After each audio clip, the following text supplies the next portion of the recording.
आप सभी को नमस्कार। चलिए शुरू करते हैं।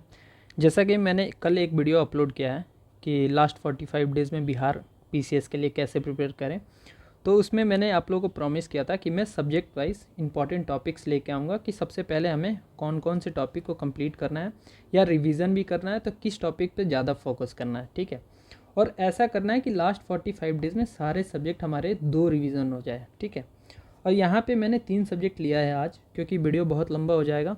पहले लिया हिस्ट्री, पॉलिटी, इकोनॉमी। तो हिस्ट्री से देखेंगे 30 क्वेश्चन के आसपास पूछता है, या 30 से ज़्यादा, 30 से कम भी पूछता है। ऑन एन एवरेज 30 ही पूछा है। जैसे लास्ट ईयर देखेंगे 30 क्वेश्चन पूछा है।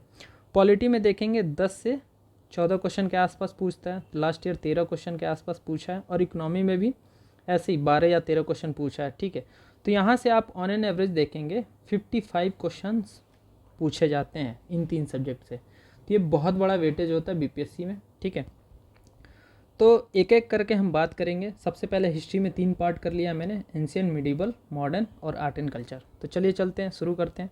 सबसे पहले हिस्ट्री की बात करें तो हिस्ट्री में, एंशियंट हिस्ट्री में हमें बस 4 चैप्टर कंप्लीट करना है, क्योंकि अगर एंशियंट हिस्ट्री से अगर देखेंगे 7 से 8 क्वेश्चन पूछता है, तो इन चार चैप्टर से आप देखेंगे 5 से 6 क्वेश्चन पूछेगा। ठीक है, तो सबसे पहले इन 4 चैप्टर को कंप्लीट करना है। पहला हमारा इंडस वैली सिविलाइजेशन, फिर बुद्धिज़्म जैनिज़्म से हर साल 2 क्वेश्चन पूछता है, फिर मौर्यन एम्पायर से पूछता है। ठीक है, और गुप्ता एम्पायर से। ये 4 चैप्टर सबसे पहले कंप्लीट करना है, या रिवीजन भी करना है। तो इन 4 चैप्टर को बाद में हमारे पास टाइम रहेगा कि नहीं रहेगा, स्मार्टली कवर करना है। ठीक है, उसके बाद आ जाइए मिडिवल में। तो मिडिवल में आपको 3 ही चैप्टर करना है। सबसे इंपॉर्टेंट है तो ये 2 चैप्टर, मुगल एम्पायर, सूफी मूवमेंट, भक्ति मूवमेंट। ठीक है, उसके बाद आपको विजयनगर करना है। ठीक है, यहाँ से क्वेश्चन पूछे जाते हैं। अगर मिडिवल से भी सेम वही है, अगर 5 क्वेश्चन पूछ रहे हैं तो इन 3 चैप्टर से आप देखेंगे 4 क्वेश्चन पूछ देगा। ठीक है, उसमें से भी मुगल और सूफी भक्ति मूवमेंट से आप देखेंगे 3 क्वेश्चन पूछेगा। ठीक है, ऐसा पूछता है। फिर आ जाते हैं मॉडर्न हिस्ट्री। तो मॉडर्न हिस्ट्री में एग्जैक्ट टॉपिक बताना थोड़ा टफ है, लेकिन फिर भी मैंने टॉपिक लिया है। लेकिन मैं आप लोगों को सबसे अच्छा बेस्ट सजेशन दूंगा कि आपको करना क्या है, स्पेक्ट्रम लीजिए। ठीक है, और स्पेक्ट्रम में हर चैप्टर का समरी करना है आपको। ठीक है, आपका कुछ भी छूटेगा नहीं। समरी प्लस उसके इंडिसेस लास्ट में दिए हुए हैं। ठीक है, ये आपको 2 चीज़ें करनी है। ठीक है, इंडिसेस के मैंने थोड़ा स्पेलिंग मिस्टेक, सॉरी, अपेंडिसेस। ठीक है,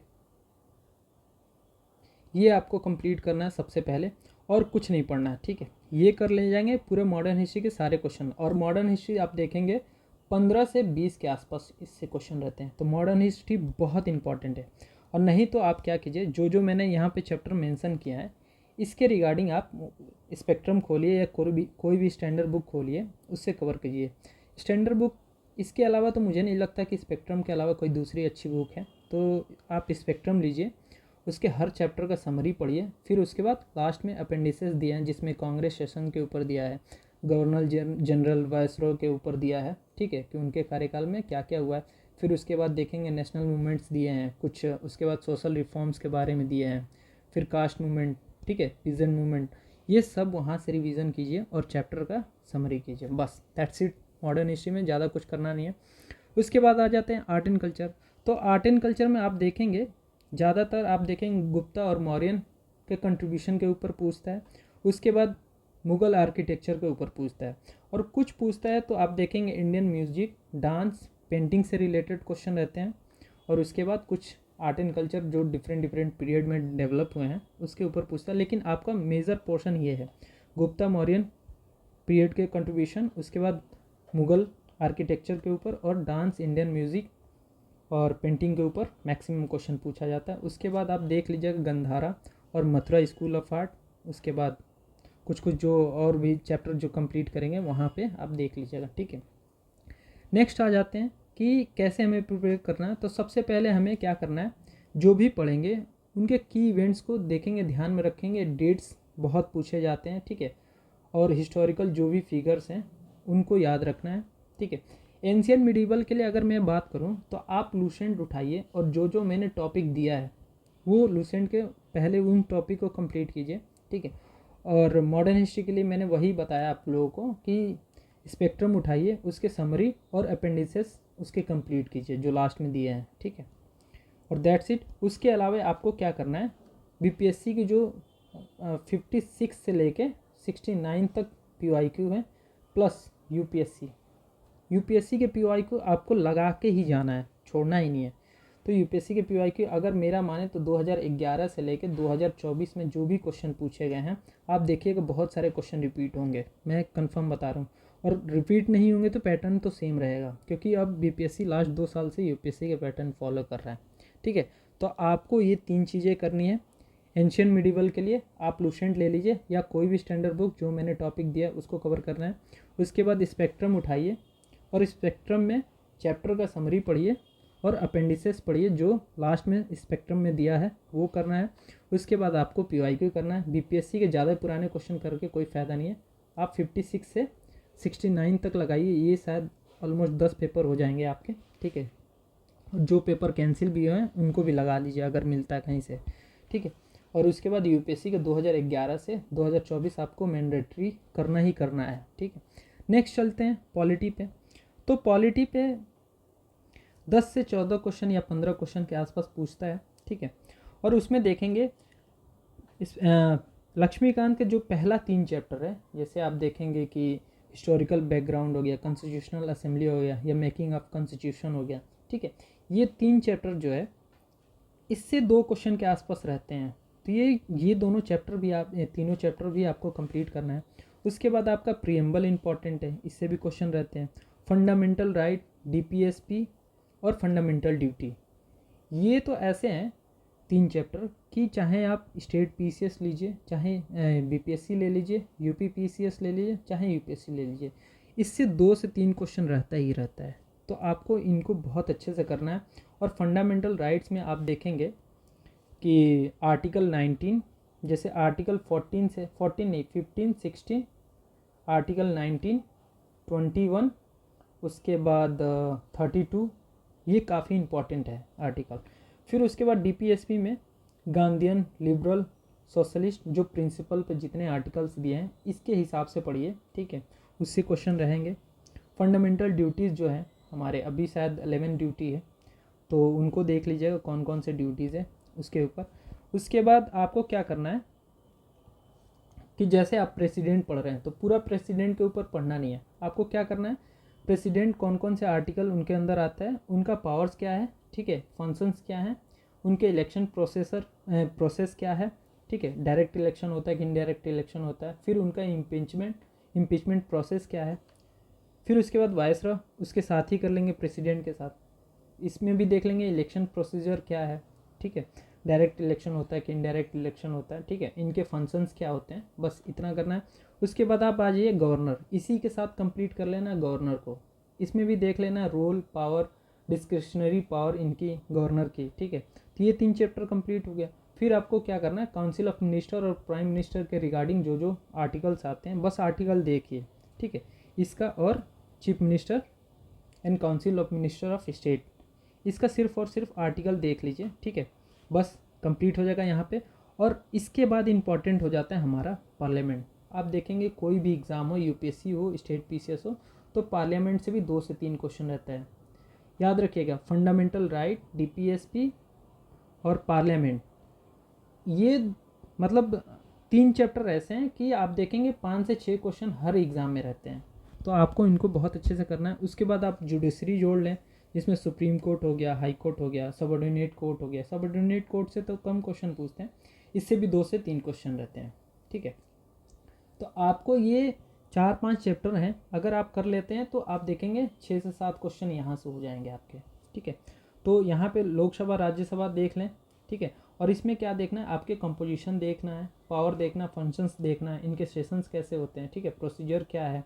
उसके बाद जो बिल आते हैं, मनी बिल किस आर्टिकल के तहत आता है, ठीक है, और क्या राज्यसभा मतलब मनी बिल पे पावर रखता है कि नहीं रखता है, कि लोकसभा का, तो ये सब चीज़ें छोटे छोटे चीज़ें हैं जो फाइनेंशियल बिल है, ऑर्डिनेंस बिल है, कॉन्स्टिट्यूशनल अमेंडमेंट बिल है, इसके रिगार्डिंग आप देखते रहिए, ठीक है। तो बस ये है। फिर जुडिशरी पे आते हैं, तो सुप्रीम कोर्ट कीजिए, हाई कोर्ट कीजिए, सेम फंक्शन से एक साथ कीजिए, ठीक है।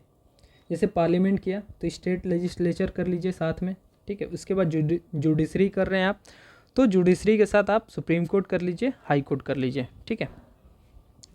उसके बाद फेडरलिज्म पे आते हैं, जैसे सेंटर स्टेट रिलेशन पे। तो इसमें मैक्सिमम इम्पॉर्टेंट चैप्टर जो है वो इमरजेंसी से रिलेटेड है। जैसे इसमें 3 आर्टिकल हैं, जैसे आर्टिकल 352, 356, ठीक है, 356 और 360। ये 3 आर्टिकल बहुत इंपॉर्टेंट है, इसके रिगार्डिंग क्वेश्चन पूछा जाते हैं। उसके बाद सेंटर स्टेट रिलेशन, जैसे लेजिस्लेटिव रिलेशन पूछ देगा, उसके बाद फाइनेंशियल रिलेशन पूछ देगा, ठीक है, एडमिनिस्ट्रेटिव। तो आर्टिकल आपको देखना है, मैक्सिमम आर्टिकल इन 2 चैप्टरों में देखना है, ठीक है। नेक्स्ट आ जाते हैं लोकल गवर्नमेंट। फिर उसके बाद लोकल गवर्नमेंट में देखेंगे पंचायती राज और म्यूनसिपल कॉरपोरेशन। इससे भी हर साल क्वेश्चन रहता है बीपीएससी में, आप देखेंगे। तो ये आपका 5वां चैप्टर है जो कि इम्पॉर्टेंट है, बहुत इंपॉर्टेंट है। इससे भी आप देखेंगे 1 से 2 क्वेश्चन रहता है हर साल, ठीक है, चाहे यूपीएससी हो, चाहे यूपीपीसीएस, चाहे बीपीएससी। तो ये भी चैप्टर आपको कंप्लीट करना है। उसके बाद कॉन्स्टिट्यूशनल बॉडी और नॉन कॉन्स्टिट्यूशनल बॉडी की बात करें तो इसमें 5-6 बॉडीज़ हैं, आपको अच्छे से करके जाना है। जैसे इलेक्शन कमीशन हर साल न्यूज़ में रहता है, फाइनेंस कमीशन, ठीक है, इनके आर्टिकल देख लेना है। जैसे इलेक्शन कमीशन का 324, उसके बाद 320 आई थिंक 324 फाइनेंस कमीशन हो गया, ये 280 में आता है, ठीक है। यूनियन पब्लिक सर्विस हो गया, फिर कैग के ऊपर देख लेंगे, ठीक है। नेशनल कमीशन ऑफ SC/ST हो गया, ठीक है। ये 4-5 है, इनके रिगार्डिंग देख लेंगे। उसके बाद अमेंडमेंट और कॉन्स्टिट्यूशनल प्रोविज़न जो होते हैं ये इसमें देख लेते हैं। तो सबसे इंपॉर्टेंट होता है हमारा कॉन्स्टिट्यूशनल अमेंडमेंट, इसके रिगार्डिंग भी क्वेश्चन पूछता है। जैसे कुछ इंपॉर्टेंट कॉन्स्टिट्यूशनल अमेंडमेंट है, जैसे 42 ले लीजिए, 44, 73, 74, ये तो पहले ही हम लोगों ने कवर कर लिया। ये पंचायती राज से, ये म्यूनसिपल कॉरपोरेशन से है, ठीक है। और ये 86 कॉन्स्टिट्यूशनल अमेंडमेंट एडुकेशन से है, ठीक है।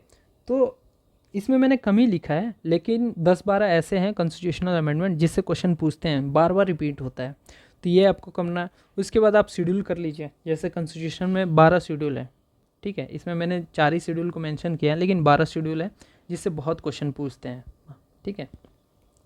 उसके बाद आ जाए इलेक्टोरल प्रोसेस और रिफॉर्म में, तो उसमें 2 है, एक रिप्रेजेंटेशन ऑफ पीपल्स एक्ट 1951, ठीक है, ये आपको थोड़ा देख लेना है इसके रिगार्डिंग। उसके बाद एंटी डिफेक्शन लॉ जो हमारा 10th शेड्यूल में है, ये हमेशा न्यूज़ में रहता है, तो इसे भी देख लेना है, क्योंकि चाहे वो MP हो, चाहे स्टेट लेजिस्लेचर कोई हो, MLA हो, ठीक है, तो उनके डिस्क्वालिफिकेशन पे बात चलती रहती है, तो हमेशा ये सब न्यूज़ में रहते हैं ये चीज़ें, दोनों टॉपिक, ठीक है। तो इसके रिगार्डिंग आप लोग देख लीजिएगा। उसके बाद स्पेशल प्रोविज़न की बात करें, जैसे आर्टिकल 371 में बहुत सारे स्टेट कवर हैं, तो उनको देख लीजिएगा कौन कौन से स्टेट में कौन कौन से आर्टिकल आते हैं, ठीक है। उसके बाद 5th शेड्यूल और 6th शेड्यूल, ठीक है। 6th शेड्यूल से तो मैक्सिमम क्वेश्चन ये पूछता है कि कौन कौन से स्टेट कवर होते हैं, ठीक है। तो ये आप लोग देख लीजिएगा। दैट्स इट पॉलिटी में। और पॉलिटी के लिए रिगार्डिंग इसके सोर्सेस बात करें तो लक्ष्मीकांत से कोई अच्छा सोर्स नहीं है, आप लक्ष्मीकांत उठाएं और एक एक टॉपिक जो मैंने यहाँ बताया है उसको आप कवर करते जाइए। और पॉलिटी में करंट अफेयर जो है उसको अच्छे से कवर करें, जो करंट में न्यूज़ में चल रहा है। उसके बाद आप BPSC के PYQ उठाएं, सेम प्रोसेस इसमें भी आपको करना है। क्या है, 56 से 69th BPSC सारा क्वेश्चन पेपर सॉल्व करना है। उसके बाद UPSC का सेम 2011 से लेके 2024। आप जैसे मेरा भी वीडियोस देख सकते हैं, मैंने क्या किया है कि मैं 2001 से लेके 2024 तक पॉलिटी प्लस हिस्ट्री इन दोनों का मैंने वो किया है, कवर कर रहा हूँ PYQ सारा UPSC का, और ये मेरा BPSC प्रीलिम से पहले हो जाएगा, ठीक है। तो आप मेरा भी वीडियोस देख सकते हैं, सब्सक्राइब कर लीजिए मेरा चैनल, ठीक है। तो नेक्स्ट चलते हैं इकोनॉमी पे, काफ़ी इंपॉर्टेंट, इससे भी आप देखेंगे 10 से 14 क्वेश्चन के आसपास हर साल पूछता है। Last year I think 13 question के आसपास है इकोनॉमी पे। तो इकोनॉमी पे देखेंगे, सबसे पहले इकोनॉमिक डेवलपमेंट के ऊपर बात करें, ठीक है। तो 5 ईयर जो प्लान है उसके समरी आप तैयार कर लीजिए या कहीं से डाउनलोड कर लीजिए गूगल से। आप देखेंगे 5 ईयर प्लान से हर साल क्वेश्चन रहता है, हर साल एवरी ईयर, ठीक है। उसके बाद अगर 5 ईयर प्लान से नहीं है तो नीति आयोग से रहेगा, तो आपको नीति आयोग के बारे में भी देख लेना है, ठीक है। इसके फंक्शंस क्या है, ठीक है, कंपेयर करने के लिए पूछ देगा प्लानिंग कमीशन से, ठीक है। तो ये 2 टॉपिक है। उसके बाद आ जाए मैक्रो इकोनॉमी, ये कॉन्सेप्ट के लिए बहुत इंपॉर्टेंट है, जैसे नेशनल इनकम हो गया, जैसे जीडीपी हो गया, GNP, NNP, per capita income हो गया, ठीक है। और मेथड्स देख लेंगे नेशनल इनकम को कैसे मेज़र करते हैं, ठीक है। उसके बाद इन्फ्लेशन के ऊपर बात कर लें, तो इन्फ्लेशन कैसे बढ़ता है, कैसे कम होता है, कैसे रेगुलेट होता है, ठीक है, कंट्रोल किया जाता है, इसके ऊपर देख लेंगे। कोई एक स्टैटिक बुक उठाइए, उनसे आप कवर कीजिए। उसके बाद इंडिसेस की बात करें, जैसे कंज्यूमर प्राइस इंडेक्स हो गया या होल प्राइस इंडेक्स हो गया, तो इसके ऊपर बहुत सारे क्वेश्चन होते हैं, तो ये करेंट के बेस पे होते हैं, तो इंडिसेस भी आप देखते रहिए। उसके बाद आ जाते हैं एक्सटर्नल सेक्टर। तो एक्सटर्नल सेक्टर में सबसे इंपॉर्टेंट टॉपिक होता है बैलेंस ऑफ पेमेंट, ठीक है। इसमें आपको क्या करना है, आपको करेंट और कैपिटल अकाउंट में कौन कौन से चीज़ कंपोनेंट आते हैं उसको देखना है, ठीक है। ये मैं कवर करूँगा, ठीक है, ये टॉपिक भी कवर करो। मैं जितने इंपॉर्टेंट टॉपिक है ना बीपीएससी से पहले, जैसे पॉलिटी हो गया, ठीक है, प्लस इकोनॉमी हो गया,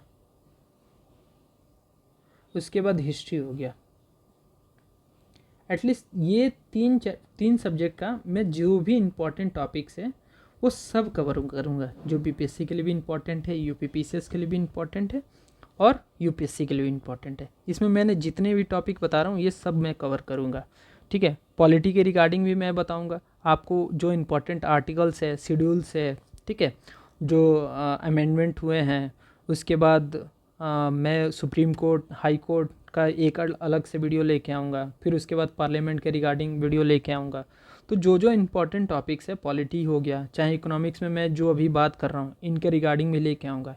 हिस्ट्री के रिगार्डिंग भी गवर्नर जनरल हो गया, कांग्रेस सेशन हो गया, जो इम्पोर्टेंट उसमें इवेंट्स हुए हैं, तो ये लेके आऊँगा। आप वेट कीजिए कुछ दिन के लिए, मैं लेके आऊँगा। आप ऑन ए डेली बेसिस तो नहीं, लेकिन आपको 2 दिन पे एक वीडियो, इंपॉर्टेंट वीडियो आपको मिलेंगे, ठीक है। बैलेंस ऑफ पेमेंट में आपको कंपोनेंट देखना है, करेंट अकाउंट, कैपिटल अकाउंट के रिगार्डिंग। उसके बाद आपको क्या करना है, इंटरनेशनल ऑर्गेनाइजेशन जो भी है, जैसे आईएमएफ हो गया, वर्ल्ड बैंक हो गया, वर्ल्ड ट्रेड ऑर्गेनाइजेशन हो गया, ठीक है, इनके क्या रोल्स हैं, फिर इंडिया का क्या इन्वॉल्वमेंट है इनके अंदर, ठीक है, इसके रिगार्डिंग देख लेना, ज़्यादा कुछ नहीं, ठीक है। इनका हेडक्वार्टर कहाँ पे है, ये कब मतलब इस्टेब्लिश हुए हैं, बस यही देखना है। फिर आ जाते हैं बजट और फिजिकल पॉलिसीज़ पे। तो आपको बजट तो बहुत इंपॉर्टेंट है, जैसे यूनियन बजट हो गया, ठीक है, इसके समरी कहीं से जुगाड़ कर लीजिए, जैसे विज़न आईएएस हो गया या किसी इंस्टीट्यूट के ऑनलाइन आप देख सकते हैं। फिर इसके बाद बिहार का जो बजट है उसको भी आप देखिए अपने स्टेट का, ठीक है, कि कितना कितना एलोकेशन किस किस जगह पे किया गया है बिहार में, क्योंकि हर साल आप देखेंगे बजट से 3 से 4 क्वेश्चन रहते हैं, ठीक है। उसके बाद टैक्सेशन की बात करें तो डायरेक्ट टैक्स और इनडायरेक्ट टैक्स, जैसे जीएसटी काउंसिल के ऊपर क्वेश्चन रहते हैं, तो जीएसटी काउंसिल देख लीजिएगा, ठीक है। इसके बाद आ जाते हैं बैंकिंग और फाइनेंस सेक्टर पे। तो बैंकिंग के ऊपर क्वेश्चन रहते हैं, एक साल 1 या 2 क्वेश्चन रहेंगे ही रहेंगे। जैसे बैंकिंग में भी टाइप ऑफ बैंक्स पूछ देगा, फिर उसके बाद आरबीआई और मॉनेटरी पॉलिसी के रिगार्डिंग क्वेश्चन रहते हैं कि क्या क्या आरबीआई के फंक्शंस हैं, सीआरआर, एसएलआर, उसके बाद रेपो रेट, ठीक है। इसमें क्वांटिटेटिव और क्वालिटेटिव टूल्स है, इसको आप अच्छे से कवर कीजिएगा, ठीक है। उसके बाद मनी क्रिएशन, डिमांड, सप्लाई, जैसे M0, M1, M2, M3, M4, ठीक है, उसके अंदर क्या क्या आता है वो देख लीजिएगा। फिर उसके बाद आ जाते हैं कैपिटल मार्केट के ऊपर, ठीक है। तो कैपिटल मार्केट में देख लीजिएगा क्या क्या आता है, जैसे मनी मार्केट, कैपिटल मार्केट में देख लीजिएगा कि कंपेयर करके क्या क्या आते हैं, ठीक है, और इनको कौन कौन रेगुलेट करता है, ठीक है। नेक्स्ट चलते हैं। फिर उसके बाद आ जाते हैं एग्रीकल्चर डेवलपमेंट के ऊपर। तो आप देखिएगा कि बीपीएससी में हर साल रेवोल्यूशन के ऊपर क्वेश्चन रहते हैं, जैसे ग्रीन रेवोल्यूशन हो गया, वाइट रेवोल्यूशन हो गया, येलो रेवोल्यूशन हो गया, ठीक है। तो रेवोल्यूशन के ऊपर भी मैं एक वीडियो लेके आऊँगा कंप्लीट, 10 से 15 मिनट का वीडियो होगा। जैसे रेवोल्यूशन तो पूछता ही है कि ये रेवोल्यूशन, ग्रीन रेवोल्यूशन किससे रिलेटेड है, वाइट रेवोल्यूशन किससे रिलेटेड है, ठीक है, और इसके फादर कौन थे इन रेवोल्यूशन के, ठीक है। तो ये कंप्लीट कर लीजिए, या तो आप कहीं से जुगाड़ कर लीजिए, या तो मैं अपना वीडियो लेके आऊँगा इसके रिगार्डिंग भी, मैंने पहले ही मेंशन कर रखा है इसको भी, तो इसको भी कवर करूँगा। और इससे हर साल बीपीएससी में क्वेश्चन रहते ही रहते हैं। और उसके बाद क्या करना है, गवर्नमेंट स्कीम्स और जो भी इनिशिएटिव चल रही है, चाहे वो सेंटर को चाहे वो स्टेट के हो, जो करेंट अफेयर में कवर किया गया है, आप जो भी करेंट मैगजीन लेंगे 1 साल का उसमें वो कवर रहेगा, तो उसके लिए टेंशन नहीं लेना इकोनॉमी के लिए, ठीक है। तो इसके लिए बस यही कहूँगा आप लोगों को कि कोई भी आपके पास स्टैंडर्ड बुक हो, चाहे मैं तो विवेक सिंह पढ़ा हूँ, तो विवेक सिंह बहुत ही अच्छी बुक है, मेरा पर्सनल चॉइस है, ठीक है। आपको कोई भी स्टैंडर्ड बुक मिले उससे पढ़ सकते हैं। हाँ, मैंने विवेक सिंह और उसके बाद मैंने वो पढ़ी है श्री राम अय्यस, ठीक है। श्री राम अय्यस की भी जो उसके नोट्स आते हैं बहुत अच्छे हैं। तो मैंने ये 2 कवर किया है। आप कोई भी स्टैंडर्ड बुक लें और जो मैंने टॉपिक बताया सबसे पहले उन टॉपिक को कंप्लीट कीजिए, ठीक है। उसके बाद करेंट अफेयर में जो भी चल रहे हैं इकोनॉमी से रिलेटेड, चाहे वो गवर्नमेंट पॉलिसीज़ हो चाहे वो स्कीम्स हो, वो देखिए। इसके रिगार्डिंग में क्या करना है, आपको बीपीएससी के क्वेश्चन पेपर देख लेना है कि इकोनॉमी के कैसे कैसे क्वेश्चन होते हैं। और इकोनॉमी के क्या होता है ना, ज़्यादातर करंट बेस्ड क्वेश्चन होते हैं, करंट अफेयर होते हैं। तो बस एक बार आप देख लीजिएगा कि कैसे क्वेश्चन पूछे जाते हैं। और उसके बाद स्टैटिक के जो भी क्वेश्चन पूछे जाते हैं वो यूपीएससी के स्टैटिक, ठीक है, आप देखिए। मैं तो बोलूँगा आप 2011 से लेके इसका भी 2024 तक, ठीक है, इसके भी क्वेश्चन पेपर आप लगा के ही जाइएगा, क्योंकि इकोनॉमी के क्वेश्चन अब इंक्रीज़ कर रहा है। आप देखेंगे लास्ट 4 साल में जैसे 8 क्वेश्चन पूछा था, फिर 9 पूछा, फिर 10 पूछा, लास्ट ईयर 13 पूछा है, ऐसे इंक्रीज करते जा रहा है, ठीक है। अगर यूपीएससी के पैटर्न पे जाएगा तो आप समझ लीजिए 3 सब्जेक्ट बहुत इंक्रीज़ होने वाले हैं। जैसे पॉलिटी, ठीक है, देखेंगे पहले पॉलिटी से 10 क्वेश्चन से ज़्यादा नहीं पूछता है, ये भी इंक्रीज़ करते जा रहा है। फिर उसके बाद इकोनॉमी, उसके बाद ज्योग्राफी। पहले आप देखेंगे इनका वेटेज बहुत कम था बीपीएससी में, अभी आप देखेंगे इन तीनों का वेटेज बढ़ गया है। पहले इन तीनों से 20 क्वेश्चन के आसपास भी नहीं पूछता, 15 क्वेश्चन के आसपास पूछते थे, ठीक है, इन 3 सब्जेक्ट से। लेकिन आप लास्ट ईयर का पेपर देखेंगे नियरली 40 क्वेश्चन पूछा है। तो आप ये अनुमान लगा के चलिए, क्योंकि ये जो 3 सब्जेक्ट है ना, जैसे पॉलिटी ये इंपॉर्टेंट है देश के लिए, ठीक है। उसके बाद इकोनॉमी, इकोनॉमी से देश चलता है। ज्योग्राफी भी इम्पॉर्टेंट है, ठीक है। तो ये चीज़ें इंपॉर्टेंट है, इसके इंक्रीज़ होगा। आप अब देखेंगे कोई भी स्टेट पीसीएस हो, आप इवन देख रहे हैं यूपीएससी में इन 3 से हमेशा पूछता रहता है क्वेश्चन।